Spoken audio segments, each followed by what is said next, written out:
இங்கிட்டு கல்ல ஊனாது, அங்கிட்டு ஊனாது, இங்கிட்டு சோறு வரக்கூடாது, அங்கிட்டு அல்லேலூயா. கத்தர் எல்லா பேய்களும் துரத்தி விட்டு கட்டி முடிச்சு கை வைத்தாம சொல்லுங்க பாப்போம். அல்லேலூயா. போராடி தான் கட்டினாங்க. கத்தருக்கு ஸ்தோத்திரம். மக்களால் தாங்காது. நீ நல்லா இருந்தா யாருக்கும் தாங்காது. நீ இப்படி இருந்தா சொந்தக்காரெல்லாம் விரும்புவாங்க, கூட பிறந்தவங்களே விரும்புவாங்க. கை வைத்தாம சொல்லுங்க பாப்போம். அல்லேலூயா.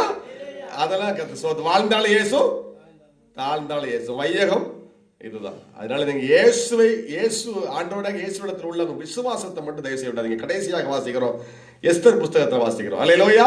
உங்களுக்கு நேரம் இல்லைன்னா நான் வேகமா சொல்லிட்டு போறேன். எஸ்தர் புஸ்தகத்தில் வாசிக்கும் போது எஸ்தர் வந்து சாதாரண ஒரு ஏழை பொண்ணு, யூத பொண்ணு. அல்லேலூயா. ராஜாவுக்கு பெண் தேவன் சொல்லி ஊர்ல நிறைய பெண்களை, அழகான பெண்கள்லாம் தேடும் போது இந்த பொண்ணையும் கூட்டு போயிட்டாங்க. தாய் தகப்பம் இல்லாத சித்தப்ப வீட்டுல வளர்ற பொண்ணு, அநாத பொண்ணு. அல்லேலூயா. இதை கொண்டு போயிட்டாங்க. எல்லா பெண்களும் அழகுதான். அங்க அரண்மனைக்கு போன சாதா பொண்ணா கொண்டு போவாங்க. அழகான பெண்கள் தான்.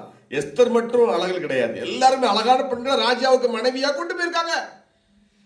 ஆனால் அல்லேலூயா, யூத மக்களுக்கு அந்த 127 நாடுகள் ஆளுகை செய்கிற அந்த ராஜாவுக்கு 127 நாடுகள் வாழ்கிற யூதர்களுக்கு பிரச்சனை வருது.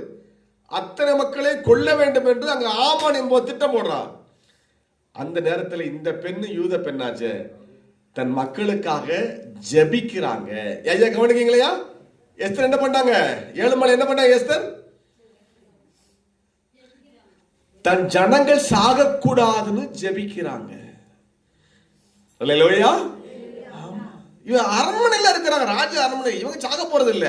யார் செத்தா உங்களுக்கு என்ன? அப்படி இல்லை. என் இனம், என் ஜனங்கள் சாகக்கூடாது என்பதுக்காக 3 நாள் உபவாசம் பண்ணி ஜெபம் பண்ணது. சாப்பாட்டெல்லாம் ஒதுக்கி.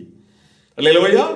3 நாள் பசி பட்டினியோடு உட்கார்ந்து தேவ சமூகத்துல அழுகுது. ஆண்டவரே மக்களை காப்பாத்துங்க. தனக்கு எந்த பிரச்சனையும் கிடையாது. எஸ்தருக்கு எந்த பிரச்சனையும் கிடையாது. அல்லேலூயா. தன் ஜனங்களுக்காய் உட்கார்ந்து அழுகுது. அதான் இயேசுவின் இருதயம். அல்லேலூயா. நீ உனக்காக அழுது கொண்டு இருக்கிறது அல்ல, அதை தாண்டி நீ மற்றவர்களுக்காக அழகும். உன் பக்கத்து வீட்டில் மக்கள் படுகிற பாடுகளையும், உன் நண்பர்கள் படுகிற பாடுகளுக்காக நீ அழணும். அல்லேலூயா.